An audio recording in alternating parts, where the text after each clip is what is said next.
نحمده ونستعينه ونستغفره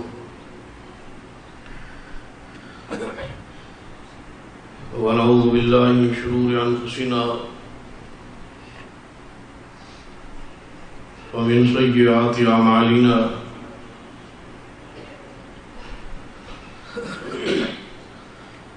من يهد الله فلا مضل له ومن يضلل فلا هادي له أشهد أن لا إله إلا الله وحده لا شريك له وأشهد أن محمدا عبده ورسوله أما بعد فإن خير الحديث كتاب الله وخير الهدي هدي محمد صلى الله عليه وآله وسلم وشر الأمور محدثاتها وكل محدثة بدعة وكل بدعة ضلالة وكل ضلالة في النار أما بعد فأعوذ بالله السميع العليم من الشيطان الرجيم بسم الله الرحمن الرحيم وما ينطق عن الهوى إن هو إلا وحي يوحى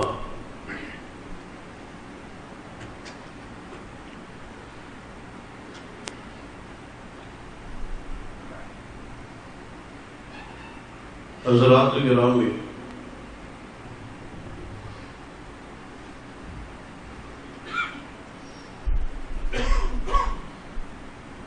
سرور کائنات محمد رسول اللہ صلی اللہ علیہ وسلم کی حدیث مبارکہ ہے جو کہ جامع الترمذی میں آپ نے ارشاد فرمایا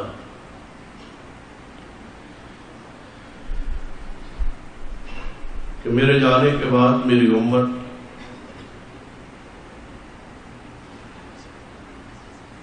تہتر فرقوں میں تقسیم ہو جائے. آپ نے اللہ سے دعا کی،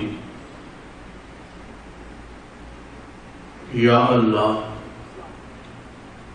میری امت اس طرح ہلاک نہ ہو جس طرح پہلی قومیں ہلاک ہو جایا کرتی تھی.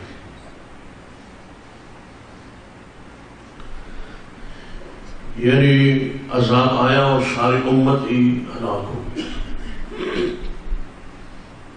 ایسے عذاب میری امت پر نہ آئے. یہ رسول اللہ صلی اللہ علیہ وسلم کی دعا ہے کہ ہم اس وقت موجود ہیں، وگرنہ وہ سارے گناہ جن کی وجہ سے پہلی امتیں ہلاک ہوئی ہیں وہ سارے کے سارے ہم میں موجود ہیں. یہ اللہ کی رحمت ہے، رسول اللہ صلی اللہ علیہ وسلم کی دعا ہے کہ سارے گناہوں کے باوجود بھی ہم اس دنیا میں موجود ہیں، اور پھر اس کی رحمت دیکھے کہ ہمارے گناہوں پر اس نے پردہ بھی ڈالا ہوا ہے. اگر ہمارے گناہ ہمارے اپنے رشتہ داروں کے علم میں آ جائے تو شاید ہمیں کوئی احترام کی نظر سے دیکھنا بھی گوارا نہ کرے. یہ ساری اس کی رحمت ہے کہ اس نے ہمارے گناہوں پہ پردہ ڈالا. تو نبی علیہ السلام کی یہ دعا اللہ کے ہاں قبول ہوگی. آپ کی امت قیامت تک اس طرح عذاب کا شکار نہ ہوگی جس طرح پہلی قومیں ہوگی. تنبیہ کے لیے کسی علاقے میں عذاب آ جانا جزوی طور پہ ایسا ہوتا ہے، ایسا ہوتا رہا ہے، ایسا ہوتا رہے، لیکن ایک ہی دفعہ ساری امت ہلاک ہو جائے ایسا نہیں ہوگا. آپ نے دوسری دعا کی کہ اے اللہ میری امت فرقوں میں تقسیم نہ ہو جس طرح پہلی قومیں ہوئی. آپ کی اس دعا کو واپس کر دیا کہ اے محبوب ایسا تو ہوگا. اب اس پہ غور کریں کہ اللہ کس قدر بے نیاز ہے، جس کی چاہے مان لے اور جس کی چاہے واپس کر. دعائیں رسول کو واپس کر دیا گیا، ایسے سمجھے کہ آپ کی امت فرقوں میں تقسیم ہو جائے. پھر آپ نے خبر دی. اس حدیث کا یہ معنی نہیں ہے کہ فرقوں میں تقسیم ہونا جائز، یہ خبر ہے رسول اللہ صلی اللہ علیہ وسلم کہ ایسا ہو جائے، اور ایسا ہو چکا ہے، اور 73 فرقے بن جائے. آپ سوچیں کہ ہمارے ملکوں میں ابھی 73 تک نوبت نہیں پہنچی، 5، 6 یا 7 ہوں گے بڑے بڑے گروہ یا فرقے. ان میں سے ہمیں آج تک پتہ نہیں چل رہا کہ حق پر کون ہے. جب 73 ہو جائیں گے تو ہماری حالت کیا ہوگی؟ اصل صرف اس کی وجہ یہ ہے کہ ہمیں ضرورت ہی نہیں پہچاننے کی کہ حق کیا ہے، اور یہ اسی شخص کو ہو سکتی ہے جس کو آخرت کی فکر لگ جائے، جس کو اللہ تبارک و تعالیٰ دین کا فہم اور سمجھ دے دے، سمجھے کہ اللہ کی اس پر آسمان پہ محبت ہو گئی. مصدر حاکم میں حدیث ہے، نبی صلی اللہ علیہ وسلم نے فرمایا اللہ دنیا کا مال ہر انسان کو دیتا ہے، چاہے محبت کرے یا نہ کرے، لیکن دین اسے عطا کرتا ہے جس سے اللہ محبت کرے. تو جسے دین اسلام کی سمجھ آ گئی، فہم آ، وہ یقین جان لے کہ اللہ نے اسے محبت کرنا شروع کر دی. یہ اللہ کی محبت کی دلیل اور علاقت. تو کیا اس حدیث کی روشنی میں میرا اور آپ کا حق نہیں بنتا کہ ہم حق کو پہچانیں؟ اس حد تک تو ہم اس حدیث سے متفق ہیں تقریباً ہر شخص ہی. جہاں ہم بیٹھے ہم یہ باتیں کرتے ہیں فرقے بننے ہیں، فرقے رسول اللہ فرما گئے تھے بن جائیں گے. فرقے بننے کے حد تک تو ہم متفق ہیں اس حدیث سے. کہاں سے ہم پیغمبر صلی اللہ علیہ وسلم کی ساری حدیث کو مان لے، تسلیم کر. یہاں سے جیسے آپ نے خبر دی کہ میری امت فرقوں میں تقسیم ہو جائے، کیا آپ نے صرف خبر دے کے امت کو چھوڑ دیا ہے؟ ساتھ آپ نے ارشاد فرمایا کلہم فی النار الا ملۃ واحدہ، کہ 73 فرقوں میں سے 72 جہنم میں جائے، صرف ایک جماعت ہوگی جو جنت میں جائے. صرف ایک جماعت 73 فرقوں میں سے صرف ایک جماعت جنت میں جائے. اب وہ جماعت کون سی ہے؟ جس سے پوچھیں وہی ہے. جس گروہ سے پوچھے 73 فرقے بننے ہیں، کہے گا بننے. 72 جہنم میں جائیں گے جی جائے.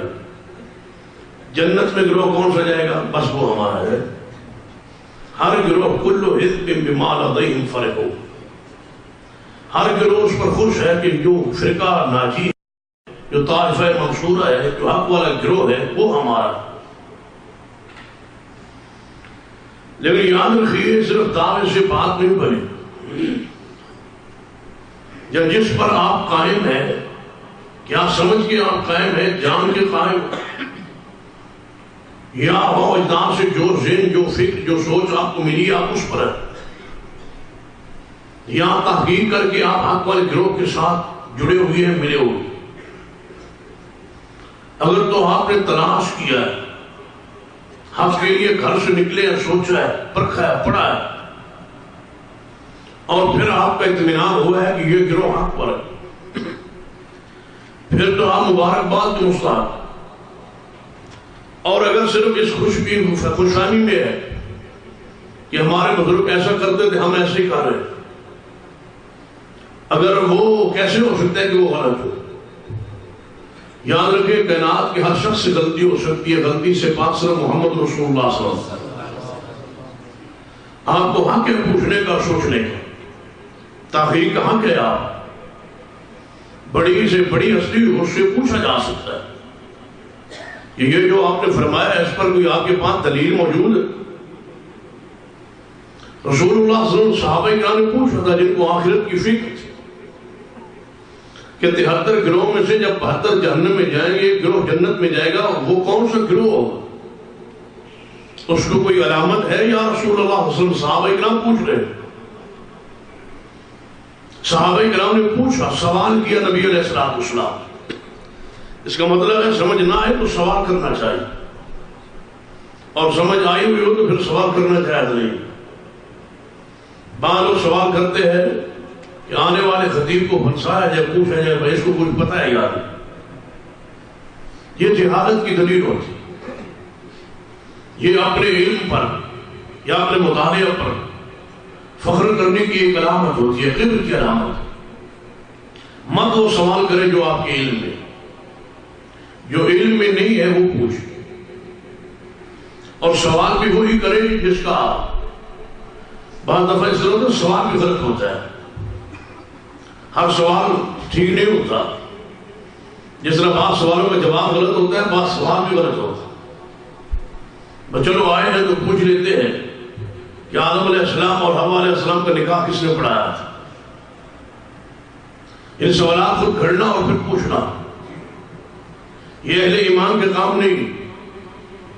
صحابہ کرام اس قدر کم سوالات کرتے تھے، وہ انتظار میں ہوتے تھے کوئی دیہات سے آئے، رسول اللہ سے سوال پوچھے، ہمارے علم میں بھی اضافہ ہو جائے. کم سے کم سوال پوچھے، اور وہ پوچھے جس کا آپ کے عقیدے اور ایمان اور آخرت کے ساتھ تعلق، جس کے ساتھ آپ کی نجات ہے. ایسے سوالات پوچھے، آپ کا حق ہے. تو غور فرمائے صحابہ کرام یہاں سوال کیوں کیا؟ صحابہ کہ نبی علیہ السلام نے بڑی عجیب بات بیان فرمائی گی، 73 گروہ میں سے 72 جہنم میں جائے، ایک گروہ جنت میں جائے. اب حق تھا صحابہ کرام کا پوچھتے کہ وہ گروہ کون سا ہے، اس کی کوئی علامات بیان فرما دے تاکہ ہمیں پتہ چل جائے کہ یہ ہے وہ گروہ جس پر رسول اللہ صلی اللہ علیہ وسلم نے جس کو حق کہا. تو نبی اکرم صلی اللہ علیہ وسلم نے اس سوال کے جواب میں ارشاد فرمایا، ہاں میرے صحابہ، جو گروہ جنت میں جائے گا، جو گروہ حق پر ہوگا، اس کی ایک سب سے بڑی نشانی فرمایا ما انا علیہ واصحابی. ایک روایت کے اندر الیوم کے الفاظ بھی کہ جس چیز پر آج میں اور میرے صحابہ کرام موجود ہے، جس منہج جس عقیدے پر آج میں اور میرے اصحاب موجود ہیں، جو گروہ اس عقیدے پر ہوگا وہ جماعت حق کا ہوگا، وہ گروہ سچا ہوگا. تو نے فرمایا میں ابو ذر غفاری پیغمبر کے صحابی کی بیوی ہوں. فرمایا کہاں ہے ابو ذر غفاری؟ فرمایا وہ تو خیمے کے اندر ان کی میت برکھا پڑی ہے، فوت ہو چکے ہیں. فرمایا بہن پھر آپ پیچھے ہٹ جائیں، پردہ کر لیں، ہم ان کے کفن و دفن کا جنازے کا انتظام کریں. فرمایا آپ کون ہیں؟ فرمایا میں کوفہ سے آ رہا ہوں، میں عبداللہ بن مسعود پیغمبر کا صحابی ہوں. تو یہاں سے وہ قافلہ گزرا، سیدنا ابو ذر غفاری کا جنازہ پڑھا، تو کیا ثابت ہوا کہ رسول اللہ صلی اللہ علیہ وسلم کے فرمان میں کوئی شک شبہ ہو سکتا نہیں. جس طرح اس بارے میں آپ کا یقین ہے، جو ابو ذر غفاری کے بارے میں حدیث بیان ہوئی وہ پوری ہو کے رہی، جو آپ نے سراقہ کے بارے میں حدیث بیان کی وہ پوری ہو کے رہی. رسول اللہ صلی اللہ علیہ وسلم نے فرمایا کچھ علامات ایسی ہیں، کچھ احادیث ایسی ہیں جو نبی علیہ السلام نے بیان کرتی ہے، لیکن ابھی تک وہ حدیث پوری نہیں ہوئی، لیکن قیامت سے پہلے پوری ہو کے رہے گی. رسول اللہ صلی اللہ علیہ وسلم نے فرمایا قیامت کے قریب مہدی آئیں گی، ابھی آئے نہیں لیکن ایمان ہے کہ وہ آئیں گے. رسول اللہ صلی اللہ علیہ وسلم نے فرمایا قیامت قریب دجال آئے گا، ابھی آیا نہیں لیکن یہ حدیث پوری ہو کے رہے گی. ایمان و یقین ہے ہر مسلمان کا کہ دجال آ کے رہے گا، جو رسول اللہ صلی اللہ علیہ وسلم فرما ہے. اسی طرح ہمارا ایمان ہے عیسیٰ بن مریم آسمان پہ زندہ ہے، قرب قیامت ان کا نزول ہوگا۔ اور عجیب اتفاق ہے، نبی علیہ السلام فرماتے ہیں وہ دمشق میں ایک مینار موجود ہے، اس مینار پر اتریں گے۔ جب رسول اللہ نے فرمایا تھا اس وقت وہ منارہ موجود نہیں تھا، وہ مینار اس کائنات میں موجود نہیں تھا۔ رسول اللہ فرما گئے، امت نے مان لیا، تسلیم کر لیا، عیسیٰ بن آسمان پہ زندہ ہے، قرب قیامت ان کا نزول ہوگا، اور دو فرشتوں کے پروں پہ اس طرح انہیں ہاتھ رکھے ہوں گے اور آسمان سے زمین کی طرف آ رہے ہوں گے۔ نبی علیہ السلام کی زبان نبوت کی صداقت و عصمت پہ قربان جائیں، جیسے ان کی حیت کیفیت رسول اللہ نے بیان فرمائی ہے۔ آپ نے فرمایا ان کے سر پہ کپڑا نہیں ہوگا، ایسے محسوس ہوگا جس طرح ابھی غسل کر کے آ رہے ہیں عیسیٰ بن مریم آسمان سے، اپنے سر کو نیچے کریں گے تو ایسے محسوس ہوگا کہ ان کے پانی کے قطرے ان کے سر سے ٹپک رہے ہیں۔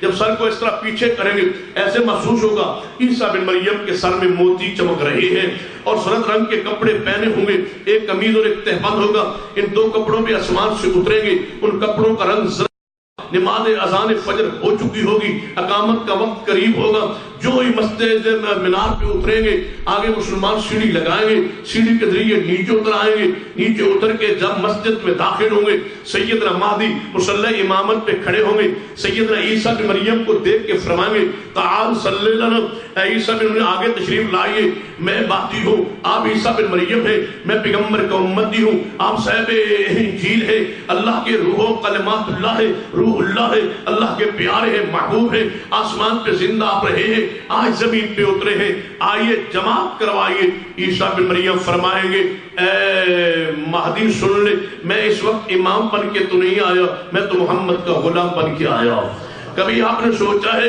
عیسیٰ بن مریم آسمان پہ زندہ ہے، قرب قیامت زمین پہ اتریں گے، اپنی شریعت نہیں چلائیں گے، اپنا حکم نہیں چلائیں گے، اپنا فرمان نہیں چلائیں گے، اپنی نسبت نہیں چلوائیں گے، لوگوں کو یہ نہیں کہیں گے کہ اطاعت مصطفیٰ کی کرو لیکن نسبت میری طرف کرو، اپنے مسلک کی اپنے مدد کی نسبت میری طرف ہونی چاہیے، لیکن اطاعت رسول اللہ کی ہوگی، قرآن رسول اللہ والا، حدیث رسول اللہ والی ہوگی، لیکن نسبت میری ہوگی۔ کبھی آپ نے سوچا ہے جہاں عیسیٰ اپنی نسبت نہیں چلا سکتے، اور کون ہے جس کی نسبت چلے، اور کون ہے جس کے نام پہ مذہب چلے، اور کون ہے جس کے گدی چلے؟ ساری کائنات صدیق و عمر عثمان و علی سے لے کر آج تک، اور آج سے لے کر قیامت تک جتنی کائنات آئے گی ساری کائنات غلام آتی رہے گی، آقا ساری کائنات کی ایک ہے اور وہ محمد مصطفیٰ، ساری کائنات مرید آتی رہے گی، پیر ایک ہے اور محمد مصطفیٰ صلی اللہ علیہ وسلم، پیر طریقت وہی ہے، رہبر شریعت وہی ہے، امام وہی ہے، کائنات کے روح کے جسم کے عقیدے کے فروع کے امام محمد مصطفیٰ صلی اللہ علیہ وسلم کی ذات پاک ہے۔ بلکہ میں کہا کرتا ہوں کہ صبح کے، شام کے، عقائد کے، نظریات کے، اعمال کے، دنیا کے، حشر کے، آخرت کے، بلکہ آگے پڑھیے جنت کے بھی امام ہیں تو محمد مصطفیٰ ہی ہے صلی اللہ علیہ وسلم۔ یہ مقام ہے، یہ شان ہے محمد مصطفیٰ صلی اللہ علیہ وسلم کو اللہ نے عطا فرمائی ہے۔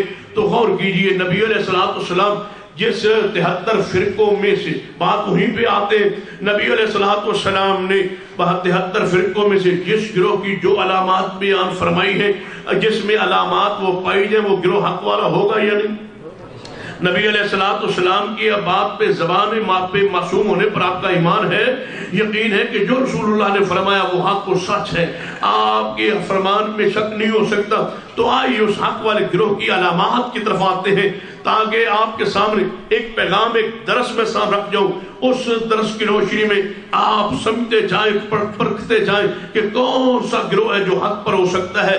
ویسے تو ہر گروہ یہ کہتا ہے میں حق پر ہوں، میں حق پر ہوں، دلائل علامات کی روشنی میں آپ دیکھیں سرور کائنات محمد رسول اللہ صلی اللہ علیہ وسلم نے علامات کو بیان کیا ہے۔ قرآن کو پڑھے، حدیث کو پڑھے تو ان علامات کا تذکرہ موجود ہے۔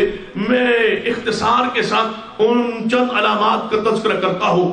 قرآن پاک نے حق والے گروہ کی ایک علامت بیان فرمائی، آپ نے دیکھنا ہے کہ وہ گروہ، وہ علامت کس گروہ میں موجود ہے۔ قرآن پاک کا 7واں پارہ ہے، اللہ پاک ارشاد فرماتے ہیں الذین آمنوا ولم یلبسوا ایمانهم بظلم اولئک لهم الامن وهم مہتدون۔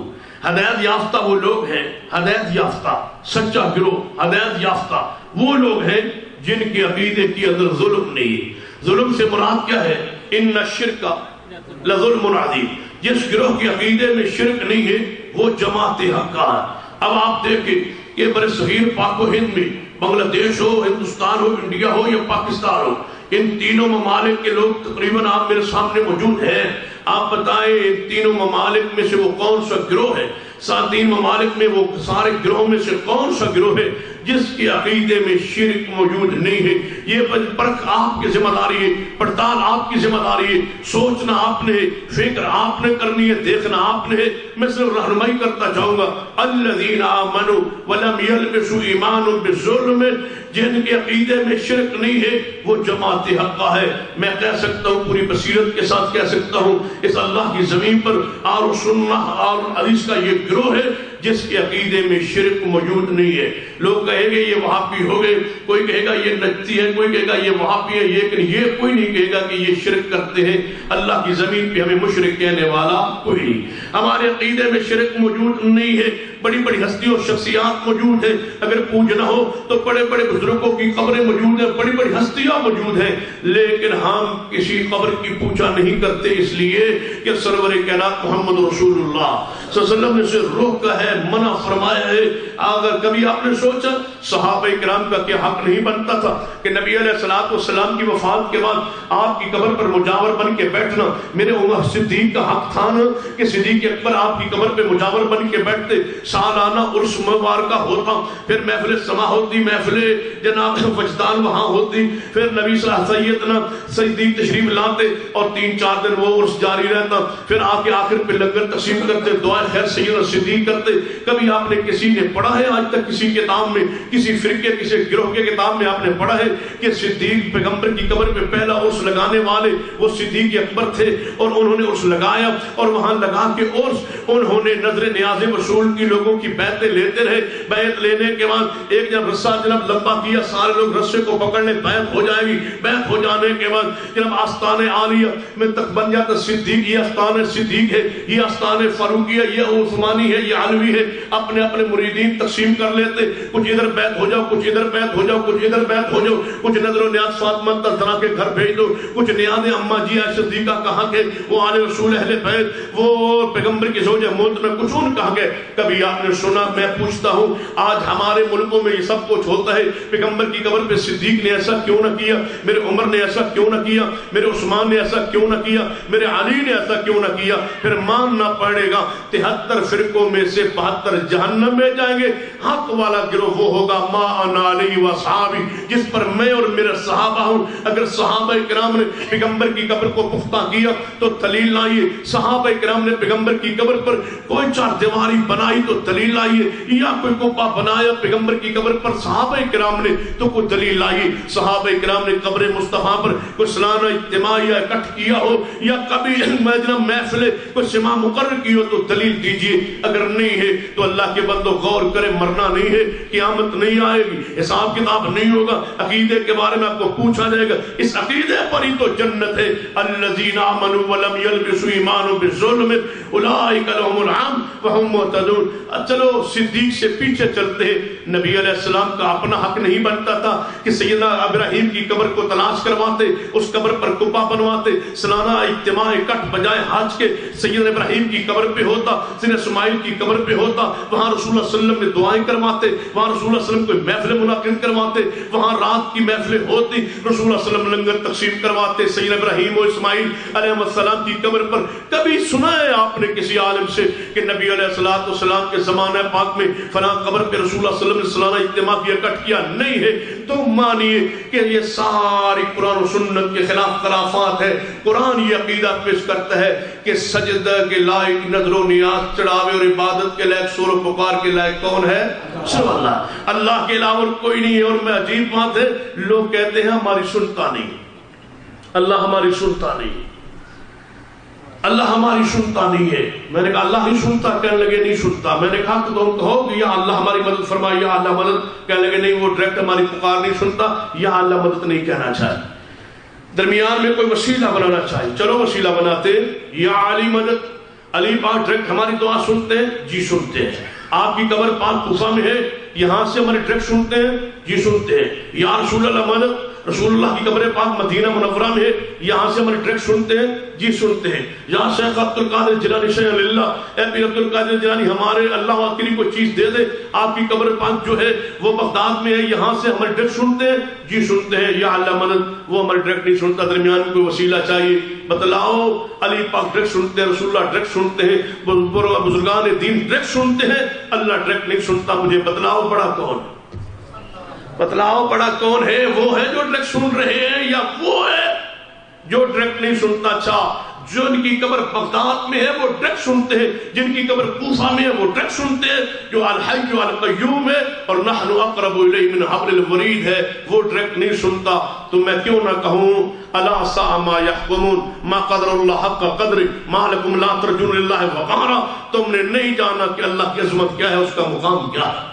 تم نے ساری کائنات کو پہچان لیا ہوگا، اپنے خالق و مالک کو نہیں پہچانا. میں حیران ہوتا ہوں، جب تم سنانے کے لائق نہیں تھے اس وقت تو وہ سنتا رہا، جب تم مانگنے کے لائق نہیں تھے اس وقت تو بغیر مانگے تمہیں دیتا رہا. میں پوچھتا ہوں، جب تم ماں کے پیٹ میں تھے اس وقت تم نے یہ آنکھیں رب سے مانگ کے لی تھی؟ کہتے ہیں نہیں مانگی تھی، بن مانگے آنکھیں عطا کرتا رہا. آپ لیتے رہے، بغیر مانگے وہ دیتا رہا. جب وہ نہ مانگنے کے قابل نہیں تھے اس نے بغیر مانگے آنکھیں دی، آپ نے لے لی. بغیر مانگے کان دیے، آپ نے لے لیے. بن مانگے زبان، بن مانگے ہاتھ، بن مانگے پاؤں، بن مانگے عقل، ذہن، سوچ، فکر، وجود، جسم، یہ سب کچھ عطا کیا. پھر ماں کے پیٹ کے اندر تمہیں جناب یہ جسم بناتا رہا، ہڈیاں بناتا رہا، گوشت چڑھاتا رہا. ماں کو بھی کبھی آواز نہیں آنے دی، ماں کو بھی کبھی محسوس نہیں ہونے دیا. پھر تمہیں ماں کے پیٹ سے باہر لائے، ثم السبیل یسر، پھر تمہاری خوراک کا انتظام. پہلے دن یہ ماں کی گود میں لیٹا ہوا ہے، اللہ یہ کھانے کے لائق نہیں ہے، روٹی نہیں کھا سکتا،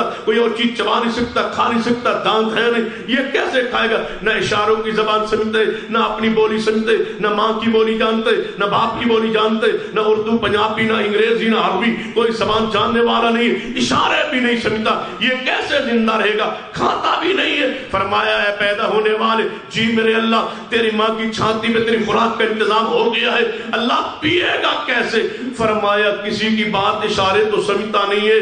فرمایا اس کو پیدا کرنے کے ساتھ ساتھ اس کو پینے کا طریقہ میں نے سکھا دیا ہے، اس نے سیکھ لیا ہے، میں نے سکھا دیا ہے. میں نے اس کو ماں کو بھی نہیں بتایا جب میں اس کو سکھاتا رہا، میں نے سکھا دیا یہ پیے گا، ابھی پیے گا، دیکھے گا زمانہ، یہ دودھ ماں کے چھاتی سے پیے گا.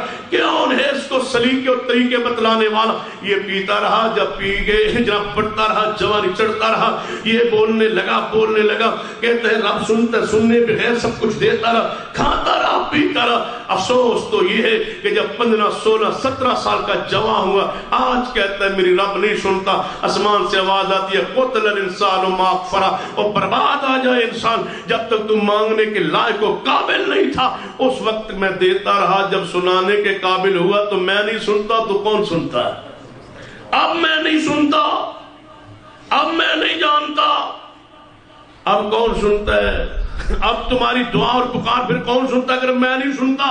اللہ فرماتے ہیں وقال ربکم ادعونی استجب لکم، تمہارا رب کہتا ہے مجھے پکارو، مجھے پکارو، میں تمہاری دعا اور میں تمہاری پکار سنتا ہوں. اللہ کی قسم اللہ کے علاوہ کوئی سننے والا نہیں ہے. وما انت بمسمع من فی القبور، تم قبر والوں کو اپنی پکار نہیں سنا سکتے. ومن اضل ممن يدعو من دون اللہ، اللہ نے بڑے منطقی اور بڑے پیارے انداز میں ہمیں سمجھایا ہے. فرمایا ان الذین تدعون من دون اللہ عباد امثالکم فادعوہم فلیستجیبوا لکم، جن کو تم پکارتے ہو قبر والوں کو یہ تمہاری پکار سنتے ہیں؟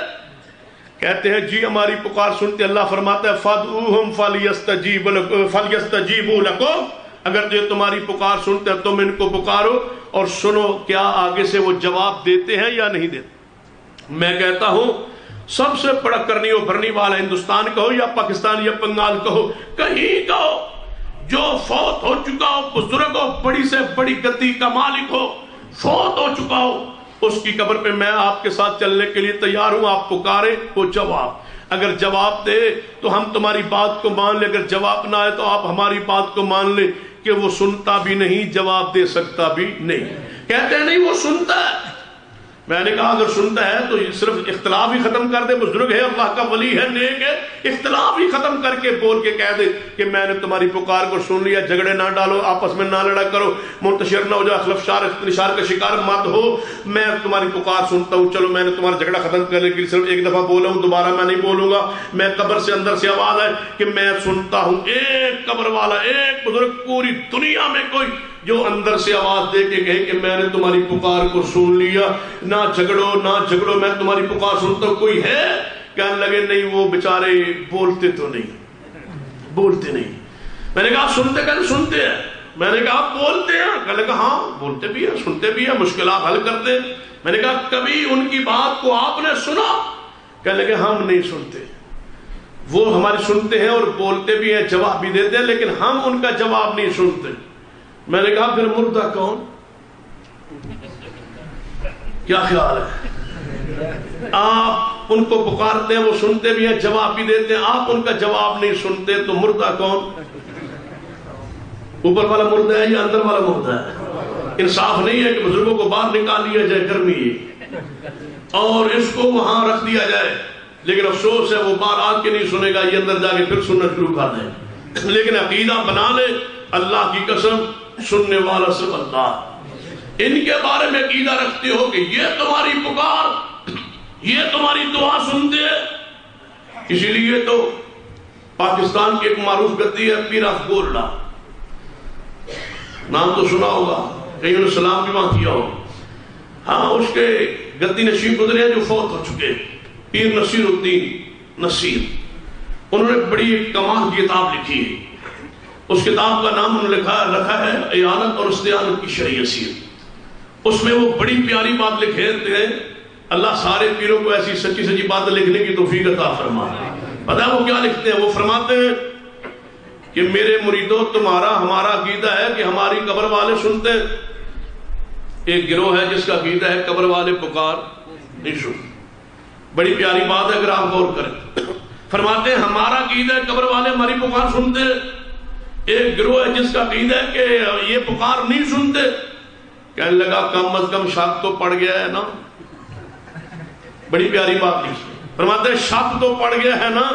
ایک گروہ کہ ہم کہتے ہیں سنتے، کہتے ہیں نہیں سنتے، شک تو پڑ گیا ہے۔ کیوں پکارتے ہو اس کو جن کے سننے کے بارے میں شک ہے؟ پیر صاحب فرماتے ہیں آؤ میرے مریدو اس کو پکارے جس کے سننے کے بارے میں پاک ہے، یقین ہے، اور وہ کون ہے؟ اللہ کے بارے میں کوئی شک ہے کہ شاید نہ سنتا ہو؟ یقین ہے کہ سنتا ہے۔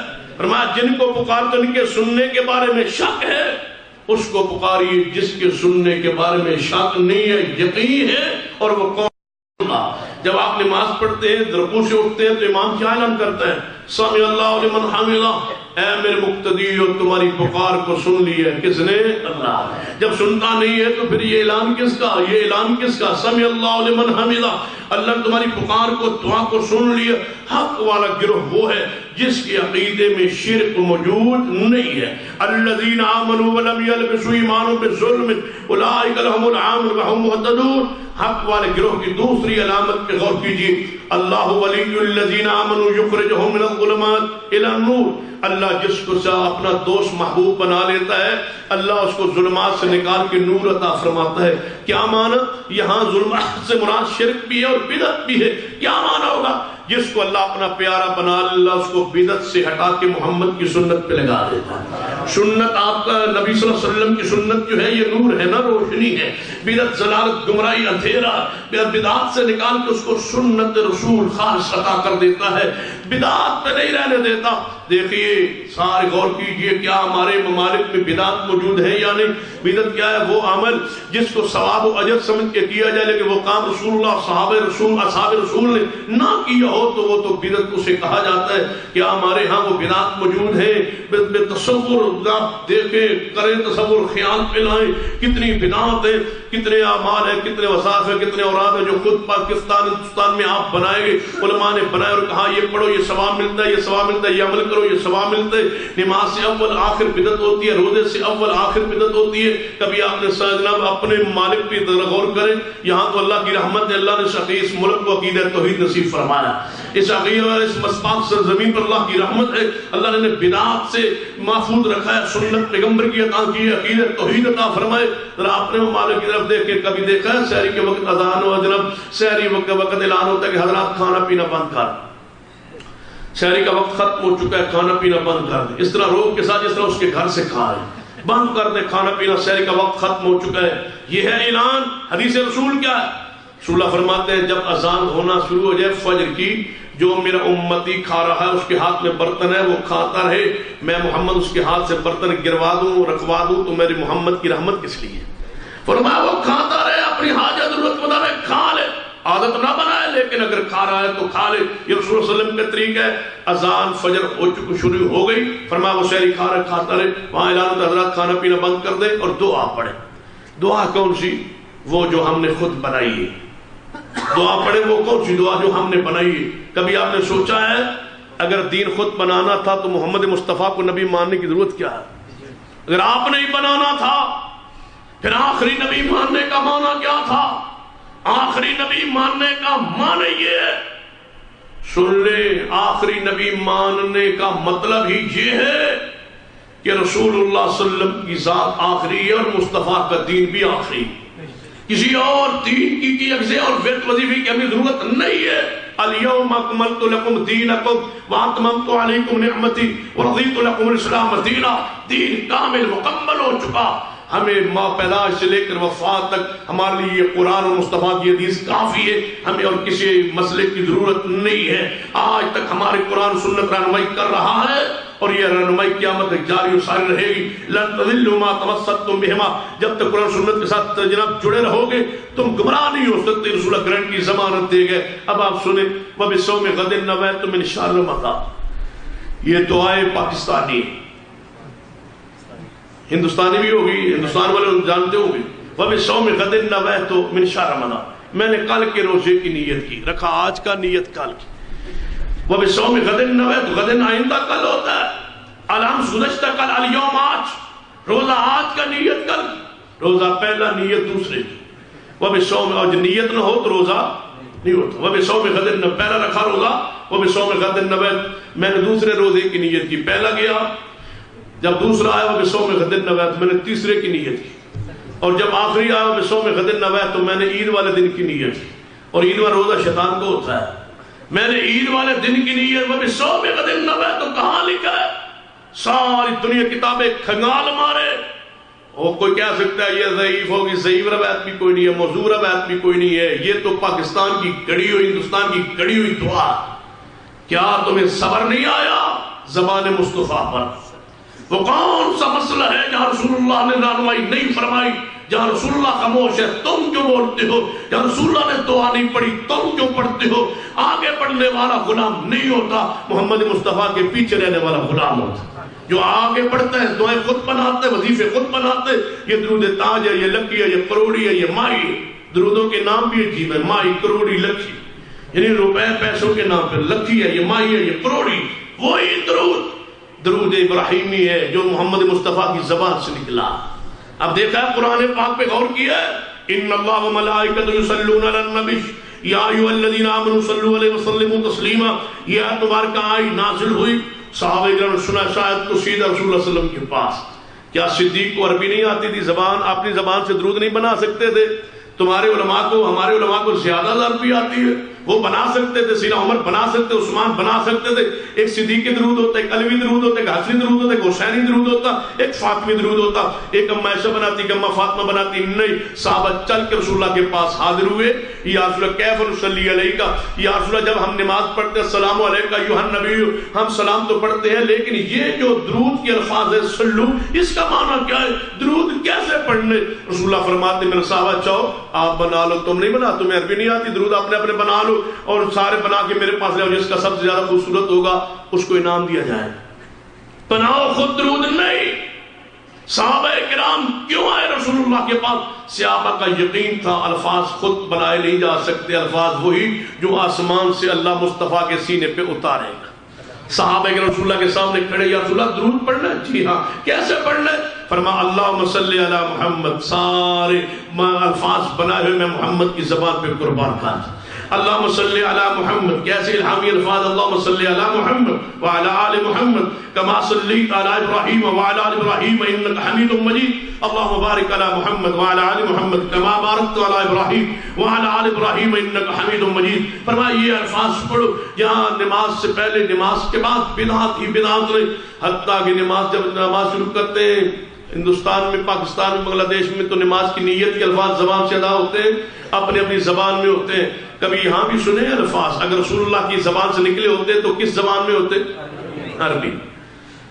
الفاظ خود بولتے ہیں کہ ہم خود بنائے گئے ہیں، رسول اللہ کی زبان سے نہیں نکلے۔ بدعت کی یہی تو خاص ہے، یہ خود بتاتی ہے میں بنائی گئی ہوں، میں محمد کی زبان سے نہیں۔ سنت پوری دنیا میں ایک ہوتی ہے۔ اللہم صلی علی محمد، امریکہ میں جائیں مسلمانوں سے پوچھیں درود کون سا پڑھتا ہے، کیا کہیں گے؟ اللہم صلی علی محمد۔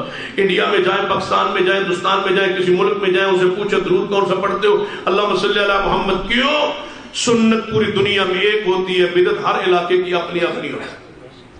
بدعت کا یہی خاص ہے، یہ ہر علاقے کی الگ الگ، ہر گلی، ہر محلے، ہر شہر، ہر بستی کی الگ ہوتی ہے۔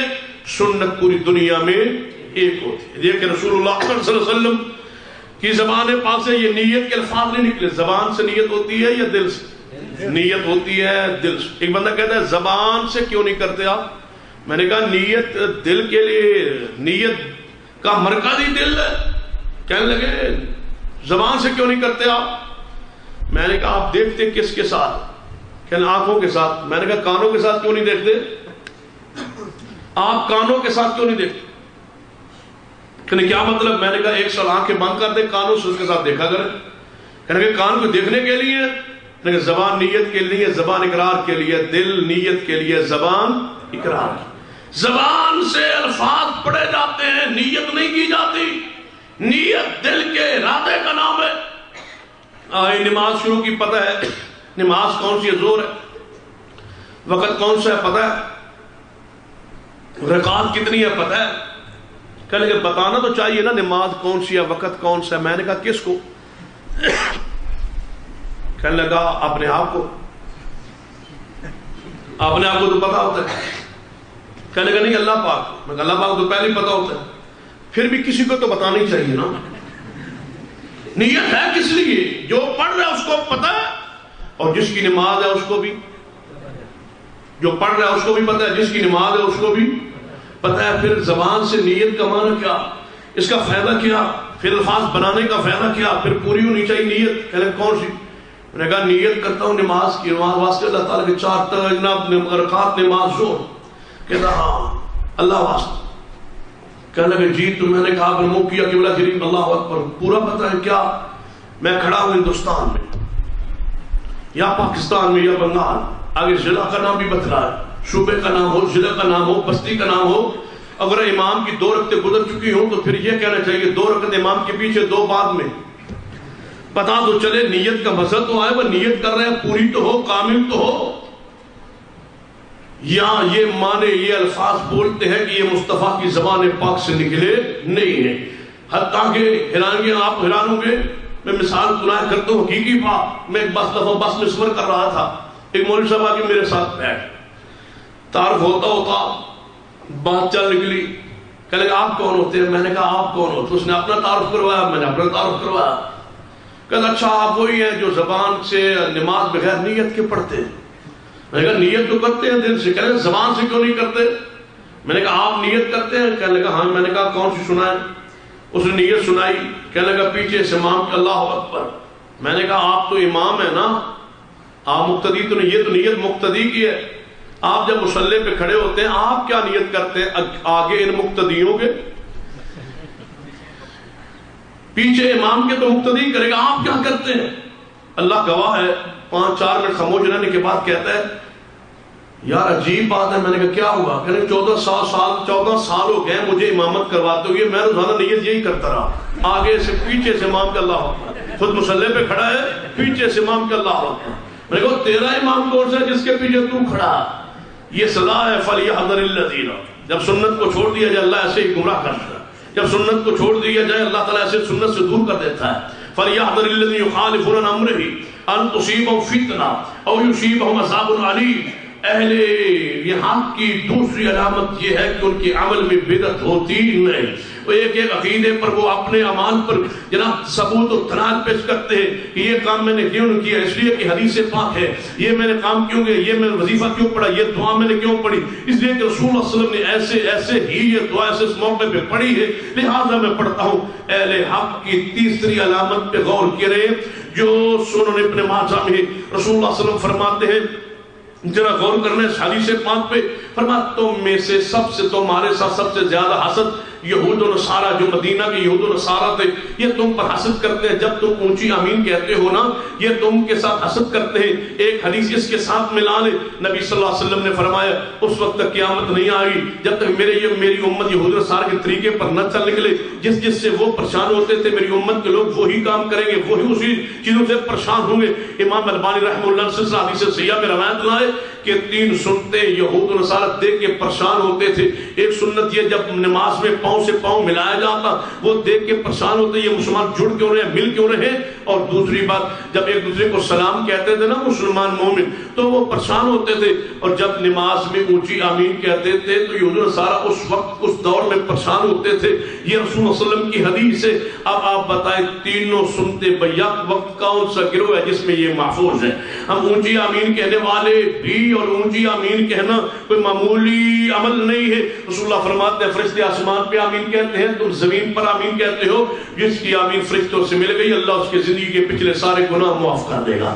یہ وہ عمل ہے، یہ وہ عمل ہے جس کے بارے میں صحیح البخاری میں روایت موجود ہے. شاید آپ کہیں یہ آج شروع یا کل شروع کو کہہ سکتے ہیں. مکہ مکرمہ میں مسجد حرام و مسجد نبی میں کل پرسوں یا 100 سال یا 150 یا 200 سال پہلے آمین بآواز بلند شروع ہوئی. نہیں، صحیح بخاری آج نہیں لکھی گئی، 200 سال پہلے نہیں، 300 سال پہلے نہیں ہے.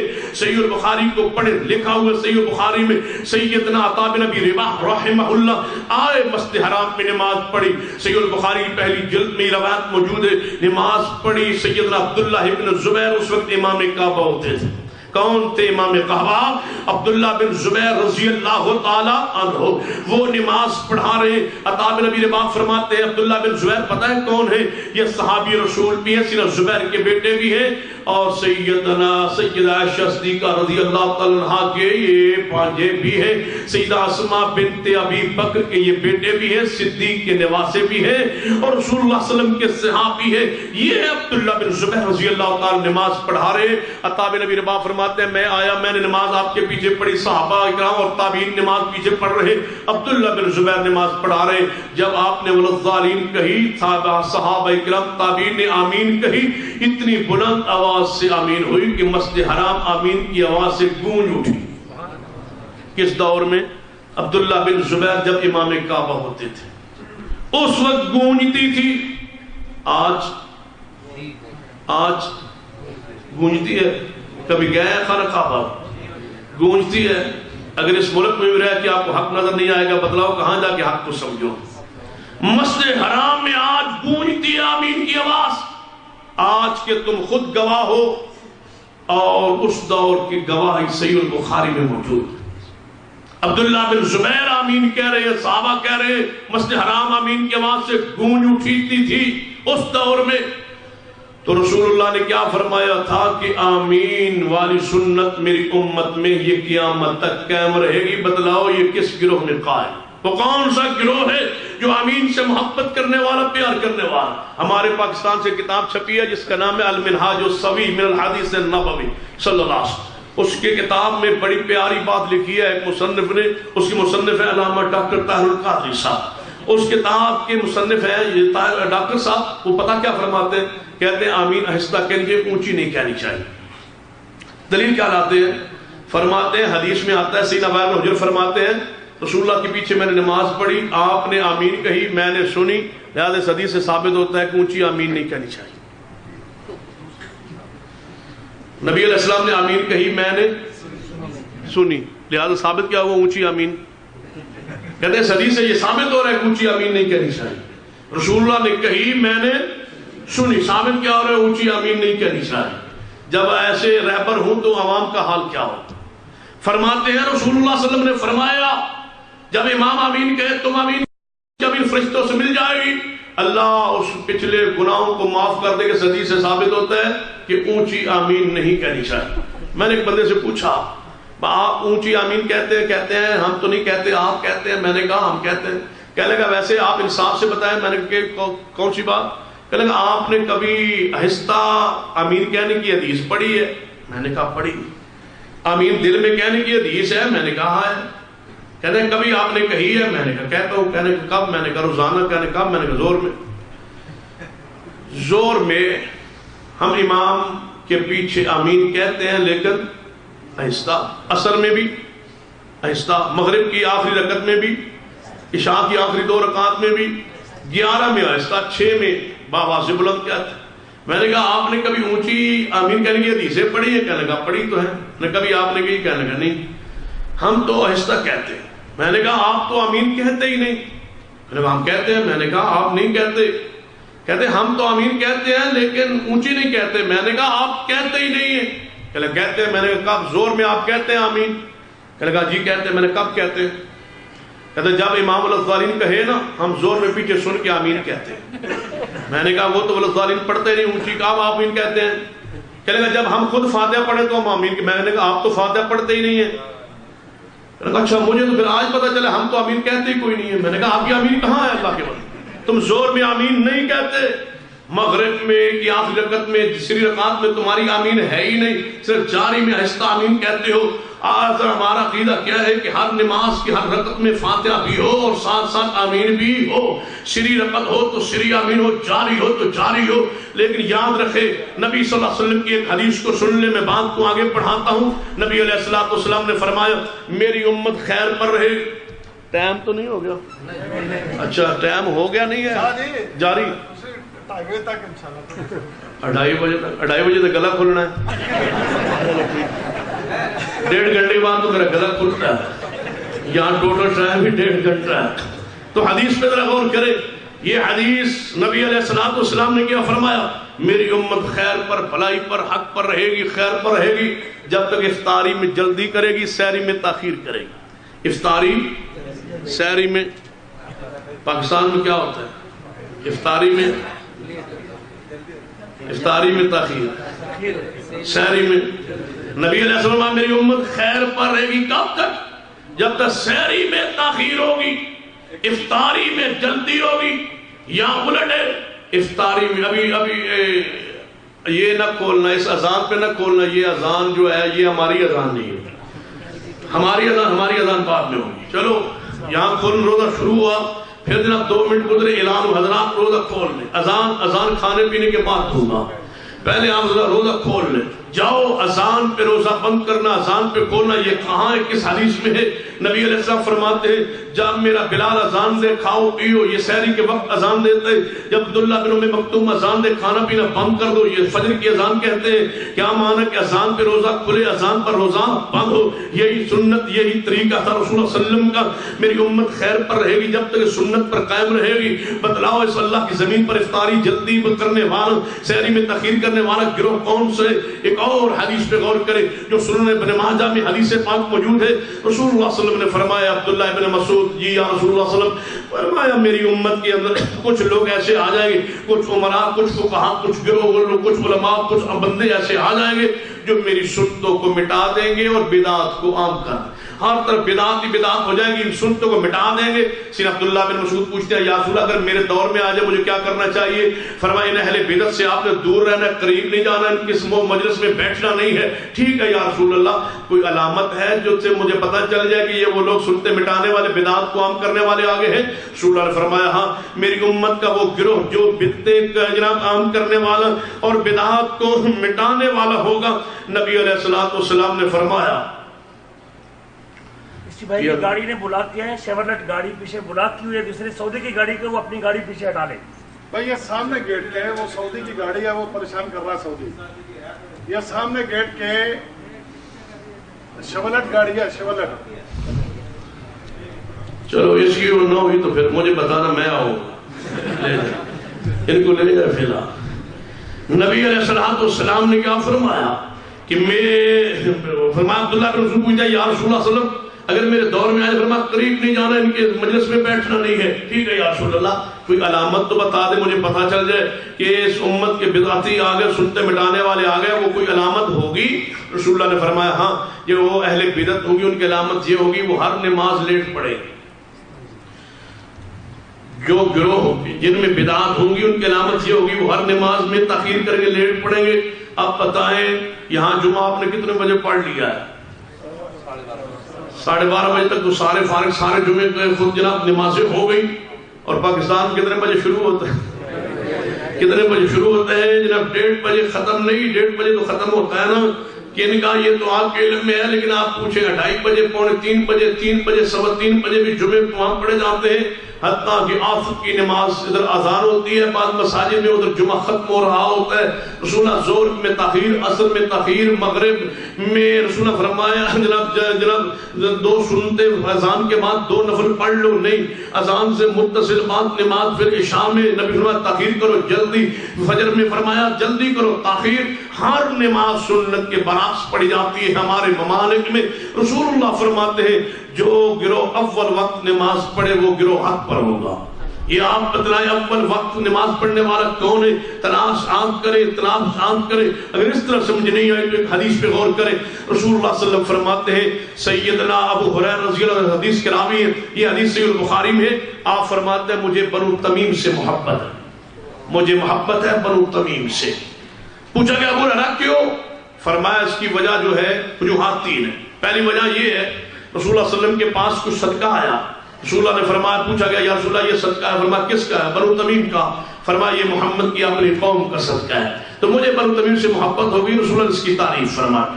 دوسری وجہ یہ بنی کہ رسول اللہ صلی اللہ علیہ وسلم نے سیدہ عائشہ سے فرمایا، عائشہ یا رسول اللہ یہ جو لونڈی ہے اس کو آزاد کر دے ہمارے گھر میں. فرمایا یا رسول اللہ کیوں؟ فرمایا یہ بنو تمیم سے، اس کو آزاد کر. فرمایا بنو تمیم سے ہے تو پھر آزاد کیوں کروں؟ فرمایا بنو تمیم میرے باپ اسماعیل کی اولاد سے اور میں محمد بھی اسماعیل کی اولاد سے ہوں. ہمارا اور ان کا خون ایک ہے. اسی نسل سے خون سے ہمارے گھر میں لونڈی ہو محمد گوارا نہیں کرتے، اس کو آزاد کر دے. اور تیسری وجہ یہ ہوئی رسول اللہ فرمایا قیامت کے قریب جب دجال آئے گا تو میری امت کا یہ جو قبیلہ ہے بنو تمیم یہ دجال کے خلاف باہر نکلیں گے، خروج کریں گے. اس کے خلاف سخت ترین اگر کوئی میری امت کا قبیلہ ہوگا تو بنو تمیم ہوگا. رسول اللہ کی اس حدیث کی وجہ سے ابو ہریرہ فرماتے ہیں مجھے بنو تمیم سے محبت ہے. میں آپ سے پوچھتا ہوں کیا ہمیں محبت ہونی چاہیے یا نہیں؟ جب رسول اللہ نے اس قبیلے کی تعریف فرمائی اور بخاری میں موجود ہے، ابو ہریرہ فرماتے ہیں اس حدیثوں کو سن کے مجھے محبت ہوگی اس قبیلے سے. ہمیں بھی اس قبیلے سے محبت ہونی چاہیے کیونکہ یہ ان کا خون اور میرے محمد کا خون ایک ہے. اس لیے کہ یہ اسماعیل علیہ السلام کی اولاد سے محمد مصطفیٰ بھی اسماعیل علیہ السلام کی اولاد میں سے بھی ہے. پھر نبی پاک نے فرمایا قیامت کے قریب جب دجال آئے گا تو یہ قبیلہ باہر نکلے گا، اس کا خروج کرے گا، اس کی مخالفت کرے گا، اس کا مقابلہ کرے گا.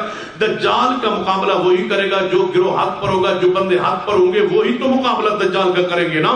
تو بنو تمیم آ چکی ہے، اس وقت بھی تھے اور ان کا قیامت تک رہنا ضروری ہے کیونکہ اس لیے انہوں نے دجال کا مقابلہ کرنا ہے. تو بنو تمیم کیا آپ جس ملک میں موجود ہیں یہاں بھی آپ کو حق سمجھ نہیں آتا، یہاں بنو تمیم موجود نہیں ہے.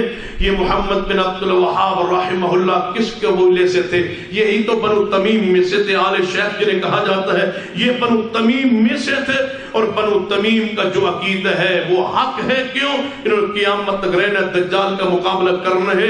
اگر بنو تمیم اس عقیدے پر قائم ہے، عرب میں دیکھے، پڑتال کرے، تحقیق کرے، سوچے بنو تمیم یہاں موجود ہے، موجود ہے. آل شیخ بنو تمیم موجود ہے، موجود ہے. تو محمد بن عبد الوہاب سے نفرت مت کیا کرو. یہ رحمہ اللہ، یہ شیخ الاسلام محمد بن عبد الوہاب رحمہ اللہ بنو تمیم میں سے، یہ اس قبیلے سے ہے جس قبیلے کی محمد مصطفیٰ تعریف فرماتی ہے. اور جو امام حج کا خطبہ دیتے ہر سال آنکھوں سے نبینا شیخ عبدالعزیز آل شیخ حافظ اللہ، اللہ ان کو کامل صحت نصیب فرمائے. وہ شیخ بنو تمیم میں سے ہیں، ابراہیم علیہ السلام کی اولاد میں سے ہیں. اور اس قبیلے کے بارے میں قرآن بولتا ہے. قرآن ابراہیم علیہ السلام نے کیا دعا کی تھی؟ قال انی جاعلک للناس اماما قال ومن ذریتی قال لا ینال عہد الظالمین. اے ابراہیم جی اللہ جی فرمایا میں آپ کو ساری کائنات کی امامت دینے والا. قال ومن ذریتی اے اللہ میری اولاد کو بھی امامت عطا کر دے. فرمایا اے ابراہیم آپ کی دعا قبول ہو گئی. لا ینال عہد الظالمین جو آپ کی اولاد میں سے مشرک ہوگا اس کو امامت نہیں ملے گی، اور جو آپ کی اولاد میں آپ کے عقیدے پر رہے گا اس کو میں امامت دوں گا۔ ابراہیم کی نسل میں اولاد کی امامت قیامت تک ہے، یہ قرآن کہہ رہا ہے۔ اور ابراہیم کی اولاد میں سے جس کو امامت مل جائے گی وہ مشرک نہیں ہوگا، وہ بدعقیدہ نہیں ہوگا، اس کا عقیدہ اللہ کیا قبول ہوگا، تبھی تو اس کو اللہ امامت دے گا۔ تو امام شیخ عبدالعزیز حافظ اللہ کا امام بننا اور ان کا آل شیخ سے بنو تمیم سے ہونا، ابراہیم علیہ السلام کی اولاد میں سے ہونا، ان کے عقیدے کی صحت کی واضح ٹھوس دلیل ہے۔ جو اس امام کا عقیدہ ہے، جو ابراہیم کی اولاد میں سے اس عقیدے کے حامل جو لوگ ہیں وہی اہل حق ہے، کیونکہ رسول اللہ صلی اللہ علیہ وسلم نے حضرت بنی تمیم کی عظمت کو بیان کر کے واضح کر دیا۔ تو جو آج آل شیخ کا عقیدہ ہے وہ پاکستان میں، ہندوستان میں، بنگلہ دیش میں اہل سنت اہل الحدیث کا وہی عقیدہ ہے۔ اور ہم یہی کہتے ہیں کہ جو عقیدہ بنو تمیم کا ہے وہ عقیدہ آج بھی اللہ کے ہاں قبول ہے، اور وہی عقیدہ قیامت تک قبول رہے۔ یہ عقیدہ یہ کوئی معمولی بات ہے کہ اس گرے سے شیخ کو، اس غجرب قبیلے کو امامت نصیب ہو جانا یہ معمولی بات نہیں ہے۔ کبھی آپ نے سوچا ہے آپ جائیں بیت اللہ کے اندر، بیت اللہ کی چابی کس کے پاس؟ بنو تمیم کے پاس تو نہیں ہے۔ آج جن کے پاس چابی ہے وہ بنی شیبہ ہے، عثمان بن طلحہ کی اولاد میں سے ہیں۔ رسول اللہ صلی اللہ علیہ وسلم جب بیت اللہ کے اندر فاتح ہو کے مدینہ پاک سے تشریف لے گئے تھے، فرمایا عمر بلال جی یا رسول اللہ چاہو پتہ ہے اس چابی کی حقیقت کیا ہے، کا سیاق و سماع کیا ہے؟ رسول اللہ صلی اللہ علیہ وسلم ابھی ہجرت نہیں کی تھی، مکہ پاک میں موجود تھے۔ آپ بیت اللہ کے اندر داخل ہوئے، قریش مکہ عبادت کر رہے ہیں بیت اللہ کے اندر۔ نبی علیہ السلام آتا دیکھا، بیت اللہ کا دروازہ بند کر دیا، باہر نکل آئے۔ عثمان بن طلحہ ایک شخص تھے جن کے پاس چابی ہوا کرتی تھی بیت اللہ کی۔ رسول اللہ نے فرمایا دروازہ کھولو، جب مجھے آتے ہوئے دیکھا دروازہ بند کر دیا ہے۔ عثمان کہنے لگے تمہارے لیے دروازہ نہیں کھل سکتا، چونکہ مسلمان نہیں تھے۔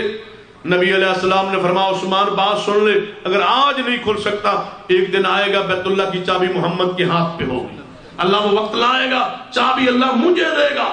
رسول اللہ فاتح ہو کے مدینہ سے واپس داخل ہوئے، فرمایا عمر بلال جی چاہو آج عثمان کو کہو وہ وقت آ گیا بیت اللہ کی چابی ہمارے حوالے کر۔ عثمان حضرت سیدنا عمر اور بلال کے دروازہ کھٹکھٹایا، عثمان نے کھولا، فرمایا رسول اللہ چابی مانگ رہے ہیں۔ عثمان ساتھ ساتھ چل پڑے، چابی لیتے آ رہے ہیں۔ نبی علیہ السلام بیت اللہ میں موجود ہے، آگے چابی پکڑائی، نبی علیہ السلام نے چابی پکڑی، فرمایا عثمان یاد ہے چند سال یہی کھڑے ہو کے فرمایا تھا بیت اللہ کی چابی محمد کے ہاتھ پہ ہوگی، وما ينطق عن الهوى ان هو الا وحی یوحی، آج چابی میرے ہاتھ میں آ گئی ہے۔ سیدنا عثمان کہنے لگے یا رسول اللہ کلمہ پڑھا کے اپنا غلام بنا لو۔ ایک حدیث کو پورا ہوتے دیکھا، کلمہ پڑھ لیا، میں نے آپ کو کتنی سنا دی ہے، کلمہ پڑھ لیا، عثمان نے مسلمانوں کے دائرہ اسلام میں داخل ہو گئے۔ رسول اللہ صلی اللہ علیہ وسلم نے بیت اللہ کو کھلوایا، دودھوں سے صاف و پاک کیا، بات سیلا، بیت اللہ کی چابی آپ کے ہاتھ میں ہے۔ سیدنا عباس آگے بڑھے، یا رسول اللہ آج کے بعد چابی مجھے دے دو۔ علی پاک تشریف لائے، یا رسول اللہ چابی مجھے دے دو۔ رسول اللہ سوچ رہے میں چابی کس کو دوں؟ آسمان سے جبریل آگے، 5واں پارہ سورۃ النساء ہے، ہر مکتبہ فقہ اپنے اپنے ملک میں اپنے اپنے علماء کے تراجم پڑھے۔ عامر رضا خان صاحب کو ترجمہ کر سلیمان ہے، نعیم الدین مراد آبادی کا حاشیہ ساتھ ہے، تفسیر سورۃ النساء 5واں پارہ پڑھے، یا عصر البیان ہے 5واں پارہ سورۃ النساء پڑھے، یا مولانا مودودی صاحب کی تفہیم القرآن 5واں پارہ سورۃ النساء پڑھے، اور تفسیر مائدی 5واں پارہ سورۃ النساء اس کو پڑھے۔ شیعہ مسلک سے تعلق تفسیر نمونہ 5واں پارہ سورۃ النساء پڑھے۔ ضیاء القرآن یا کنز الایمان ہے، اس کو 5واں پارہ سورۃ النساء پڑھیے۔ جبریل علیہ السلام یہ آیت لائے، ان اللہ یامرکم ان تؤدوا الامانات الی اہلہا، اے محبوب چابی عثمان بن طلحہ کی امانت ہے، اس کو واپس کر دو۔ فرمایا کہاں ہے عثمان؟ یا رسول اللہ وہ ایک نکر پہ کھڑا لگا ہوا ہے، تلوار کے ساتھ رو رہا ہے، بلاؤ اس کو۔ بلایا گیا، فرمایا عثمان رو رہے ہو؟ جی ہاں یا رسول اللہ کیوں رو رہے ہو؟ فرمایا آج بیت اللہ کی چابی مجھ سے چھن گئی، میرے پاس چابی ہوا کرتی تھی، آج چابی آپ نے لے لی۔ فرمایا عثمان سن، چابی تجھ سے قریش مکہ نے دی تھی، آج چھن گئی۔ جی ہاں یا رسول اللہ یہ چابی آج میرے دل چاہتا تھا میں عباس یا علی یا کسی اور پیارے پرانے صحابی کو دوں، لیکن رب یہ کہتا ہے چابی تیری امانت ہے، تجھے واپس کروں۔ اے عثمان سن لے، یہ چابی پکڑ لے۔ چابی عثمان نے پکڑی، فرمایا قیامت تک میں چابی یاد تجھے دے رہا ہوں، قیامت تک چابی تیری اولاد کے پاس ہی رہے۔ رسول اللہ صلی اللہ علیہ وسلم دے گئے، کوئی نہیں چھین سکتا، کوئی نہیں لے سکتا. جناب چابی آج بھی انہیں کے پاس ہے. دیکھا ہے جن کو چابی رسول اللہ دے گئے، رسول اللہ فرما جاتے کہ نہیں نہیں عثمان تیرے پاس چابی رہے گی، لیکن جب تک تم وہابی نہیں ہوگے اس وقت چابی تمہارے پاس رہے گی. لیکن وقت آئے گا، تم تو کہتے رسول اللہ عالم الغیب ہے، حاضر ناظر ہے، جانتے ہیں، جب جب تمہاری اولاد جو وہابی بن جائے گی، یہاں انقلاب آ جائے گا، وہابی بن جائے گی، اس وقت چابی چھن جائے گی. جب تک ہمارے عقیدے پر رہو گے چابی تمہارے پاس رہے گی. یہاں وہابی ہو جائیں گے، عقیدہ غلط ہو جائے گا، میرے گستاخ آ جائیں گے، نعوذ باللہ، چابی پھر تم سے چھین لی جائے گی. نہیں، رسول اللہ نے فرمایا چابی قیامت تک تیری اولاد کے پاس ہی رہے گی. اس کا مطلب ہے اللہ کا ان کا عقیدہ مقبول ہے، تبھی رسول اللہ چابی دے گے. اگر رسول اللہ کی زبان کو معصوم جانتے ہو تو ماننا پڑے گا یہی عقیدہ ہے جو اللہ کے ہاں مقبول ہے. کیا رسول اللہ صلی اللہ علیہ وسلم نے فرمایا تھا؟ سیدنا ابو معذورہ رضی اللہ عنہ کو بیت اللہ کا مؤذن بناتے ہوئے فرمایا تھا، اے ابو معذورہ، جانتے ہو ابو معذورہ کی حقیقت؟ رسول اللہ صلی اللہ علیہ وسلم بیت اللہ کو فتح کر کے حنین کی طرف گئے، واپس آئے، چھوٹے چھوٹے بچے جو باہر کھیل رہے تھے مکہ پاک سے، شہر سے باہر، صحابہ کرام پاس سے گزرے، رسول اللہ صلی اللہ علیہ وسلم گزرے، چھوٹے بچوں نے کہا یہ جا رہے ہیں محمد مصطفیٰ، یہ جا رہے ہیں بلال. ان کا جو بلال ہے ایسے اذان کہتا اللہ اکبر اللہ اکبر، بلال کی اذان کی نقل اتار. نبی صلی اللہ علیہ وسلم آیا، پیار آگے، محبت آگئی. بچہ غیر مسلم ہو اذان کہے تو پیارا تو لگتا ہے نا، جب قرآن کی آیت پڑھے مسلمان کو کتنا پیارا لگے گا. رسول نے فرمایا بچوں کو پکڑو، کیا کہتے ہیں؟ یہ بلال کی اذان کی نقل اتار، پکڑو. دوڑے صحابہ کرام جا کے پکڑا بچوں کو. رسول اللہ نے بچوں کو اپنے پاس بٹھایا، فرمایا بتلاؤ میرا بلال کیسے اذان، ایک کو دوسرے کو. ابو معذورہ فرماتے ہیں تیسرا نمبر میرا آ گیا. رسول اللہ نے فرمایا ابو معذورہ جی ہاں سنا کیسے میرا بلال اذان دیتا ہے؟ فرمایا بلال کی جب اذان کی نقل اتاری آواز اتنی خوبصورت سی، رسول اللہ صلی اللہ علیہ وسلم نے فرمایا اے میرے اللہ، آپ کی آنکھوں سے آنسو گر پڑے. فرمایا میرے اللہ ابو معذورہ کو ہدایت دے، اللہ اس بچے کو مسلمان بنا دے. بچہ مسلمان نبی، اذان ختم ہوئی. رسول اللہ نے فرمایا اے ابو معذورہ یہ تھیلی، اس میں کچھ درم و دینار ہے، یہ میری طرف سے انعام قبول کر، یہ تحفہ قبول کر لو. تحفہ قبول کیا. فرمایا یا رسول اللہ کلمہ بھی پڑھا، مسلمان ہو گئے. دعائے رسول اسمان پہ قبول ہو گئی، دعائے رسول اثر کر گئی، مسلمان ہو گئے. رسول اللہ صلی اللہ علیہ وسلم عرض کرنے یا رسول اللہ آپ نے تو واپس مدینے چلا ہی جانا ہے، بلال بھی چلا جائے گا آپ کے ساتھ، مجھے جاتے جاتے بیت اللہ کا مؤذن بنا جاؤ. رسول اللہ نے فرمایا ابو معذورہ سن لو، آج نہیں قیامت تک تیری اولاد بھی بیت اللہ کی مؤذن رہے گی. رسول اللہ صلی اللہ علیہ وسلم کی یہ حدیث کہاں رکھو گے، کہاں چھوڑو گے؟ ایک ایک حدیث پہ اگر غور کرتے جائیں تو یہ عقیدہ نکھر کے آپ کے سامنے آتا جائے گا. یہی وہ عقیدہ ہے، یہی وہ نظریہ ہے، یہی وہ اہل حق ہے جنہوں نے قرآن اور سنت کو اس کائنات کے سامنے پیش کیا. خالص یہ دعوت ہے قرآن کی، یہ دعوت ہے محمد مصطفیٰ علیہ وسلم کے فرمان. کبھی سوچا رسول اللہ صلی اللہ علیہ وسلم کیا فرما گئے؟ اللہم لا تجعل قبری وطن یعبد، اے اللہ میری قبر کی عبادت نہ ہونے دینا. یہ دعا کس نے کی تھی؟ رسول اللہ. اب آپ بتائیں پاکستان یا ہندوستان کے جو گروہ قبروں کی پوجا کرتے ہیں، اگر ان کو پیغمبر کی قبر دے دی جاتی کیا حال ہوتا؟ ہاں یہاں کیا حال ہوتا؟ دیکھتے آپ لنگر کہاں تک تقسیم ہوتے، محفلیں سج رہی ہوتی اور کھانے چل رہے ہوتے، قبروں پہ سجدے چڑھاوے چڑھائے. جناب جو بزرگوں کی قبروں کو نہیں چھوڑتے، رسول اللہ کی قبر کی یہ مٹی بھی کھا گیا ہوتا، چاٹ گئے ہوتے. رسول اللہ کیا فرما گا؟ اللہم لا تجعل قبری وطن یعبد. میں اس حدیث کا مفہوم یوں بیان کیا کرتا ہوں، اے اللہ میری قبر کے رکھوالے ان کو بنانا جو قبروں کے پجاری نہ ہو. اللہ میری قبر کے پہرے دار وہ بندے لگا دینا جو قبروں پہ سجدے نہ کرتے ہوں. اگر یہ دعائے رسول نہ ہوتی تو یہ قبر اہل پاکستان کے پاس ہوتی. آج بھی تڑپتے ہیں پاکستان ہندوستانی، کہتے ہیں مکہ مدینے کو کھلا شہر قرار دے دیا جائے، ہم وہاں جائیں، جو ہمیں مرضی ہے نا وہ کرنے دیا جائے. جب یہاں آتے ہیں علماء آگے سنتے، علماء مطابق کھڑے کہ سجدہ کس کو کرنا ہے؟ اللہ. ادھر نہیں سجدہ نہیں ادھر، وگرنہ آگے قریب ہوتے ہیں بس چوم لے، چاٹ لے، تھوڑا سا ہاتھ لگا لے، نہیں لگانے دیتے. کیوں؟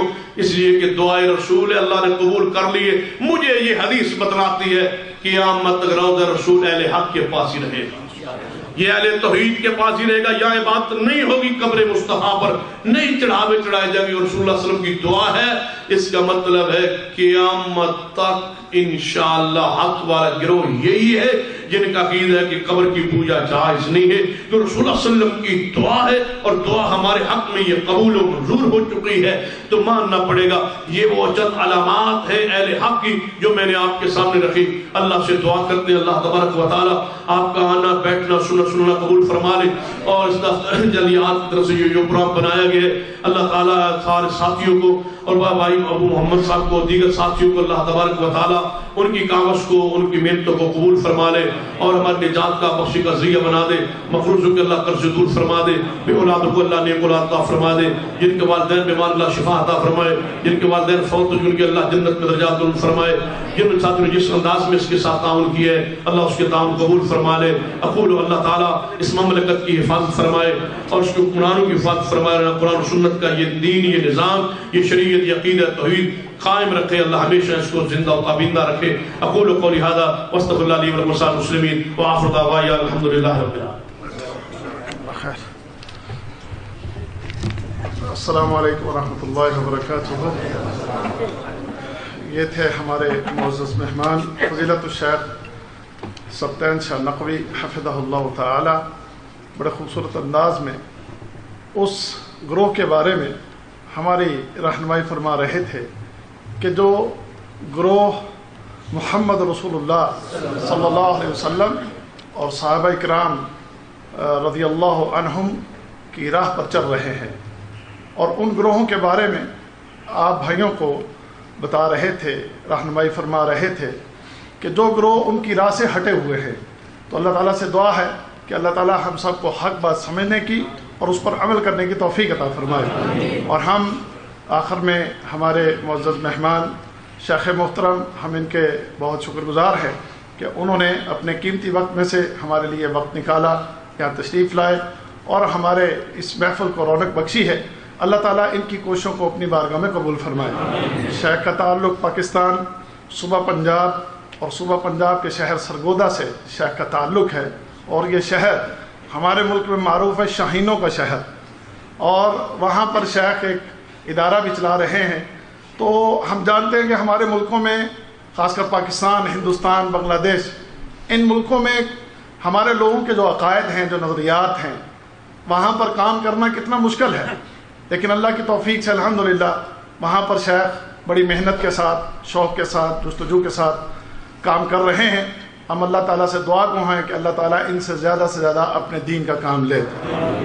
بھائیو، یہ ایک دو